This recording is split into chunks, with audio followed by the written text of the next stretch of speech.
ஷேய் நந்தி, விவசாயத்தில் எப்படி மானிட பிறவி அழித்து குதறி வச்சானோ அதே மாதிரி அந்த குரங்குக்குள்ளே காய்ச்சல் வெளியே எடுக்கார். குரங்குக்குள்ளே காய்ச்சல் வெளியே எடுக்கார். டெல்லி தான் முதல் வேகமாக பரவும். அது யாருக்குமே தெரியாது. டாக்டர் கூட கண்டுபிடிச்சிக்கிட மாட்டான். குரங்கு காய்ச்சல் விவசாயத்தை அழித்த மானிடப்பே ஆணும் பெண்ணும். டெல்லி டு தமிழ்நாடு படிப்பு. அந்த படிப்பு காது வழியாக எறும்பு விடுவார். எறும்பு ஐயா கடவுள் அந்த காது வழியாக படிச்சிருக்கான்ல, ரொம்ப படித்து திருச்சி கையெழுத்து போட எழுத வைக்க நச்சான்ல, பூமியை நச்சான்ல, இவனுக்கு அந்த காது வழியாக உடையில் அந்த குரங்கு காய்ச்சல் போய் பின்னி அடிக்கிற சோழி முடிஞ்சு போவான். சோழி முடியுங்க கடித்து குதற விடுவார். குதறா குதறா குதறு உன் பொண்டாட்டி புள்ளைய குதறு, ரோட்டுக்காட்டில் குதறு, ரோட்டில் பெண் ஆணு போனாலும் குதறு. கணக்கு உதறிச்சா?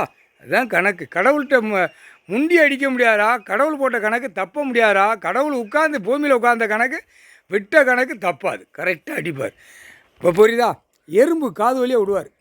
எறும்பு காது வழியாக போகையில் நாய் குதறல் போட்டால நாய் காய்ச்சல், நாய் காய்ச்சல், குரங்கு காய்ச்சல், குரங்கு காய்ச்சல், வானரப்படை உள்ள குரங்கு காய்ச்சல். இப்போ வானரப்படை இதுதான் கணக்கு. குரங்குக்குள்ள கணக்கு தான் வானரப்படை. அந்த வானரப்படை வெளியில் கிடக்கு, அதை உள்ளே கொண்டு வரணும். உள்ளே கொண்டு வர்ற காரணம் எப்படி கொண்டு வருவார்? இவனுங்களை வானரப்படை உள்ள குரங்கை உள்ளே விடுவார். அந்த குரங்கு உள்ள உடையில் காய்ச்சல் மூளை எல்லாமே இந்த படித்து உட்காந்து நாற்காலி சேரில் உட்காந்து இதுக்கு சட்டம், இதில் சட்டம், இதில் சட்டம் ஓட்டை இருக்குது, இதில் ஒரு சட்டம் ஓட்டை இருக்குன்னு ஒரு பாயிண்ட் ஒன்று ஓடுது.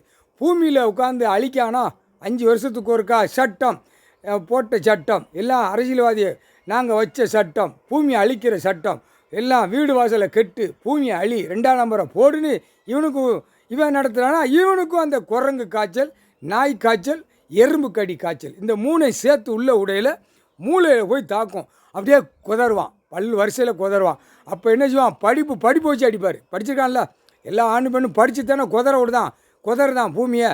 அந்த குதறல உடையில் அப்படியே வரிசையில் குதறி நடு ரோட்டிலே கடிக்க விடுவார்.